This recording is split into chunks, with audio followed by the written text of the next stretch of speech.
তোমার আব্বারে ফোন দিই তারা। হ্যালো, এই শুনো না, আলোর তো পেট ব্যথা অনেক বাড়ছে। পেট ব্যথা শুরু হয়েছে তোমারে কইছি না, পেয়ার আর কচি পাতাগুলো সিদ্ধ করে খাওয়াই দাও, ঠিক হয়ে যাবো। দেখো তোমার কইলাম না এটা গ্যাসের ব্যথা। শুনো না, ওর তো কোনোভাবে ব্যথা কমতেছে না। আমার মনে হইতেছে ওরে ডাক্তারের কাছে নিতে হইব। আমার হাসপাতালে নেওয়া লাগবে, হাসপাতাল তো আমার বউর বাড়ি, হাসপাতালে নিতে গেলে টাকা লাগবে। আচ্ছা এটা কথা, এইসব ব্যাপারে হাসপাতাল না লাগবে, গ্যাস্ট্রিকের ব্যথা। দেখো সাতার মাথা। হ্যালো,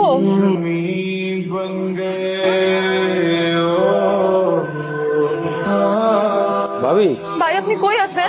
ভাবি আমি তো এই যে ব্যবসায়িক কাজে একটু কিশোরগঞ্জ যাইছিলাম। আপনার কণ্ঠ এমন লাগতেছে, আপনি কাঁদতেছেন কেন?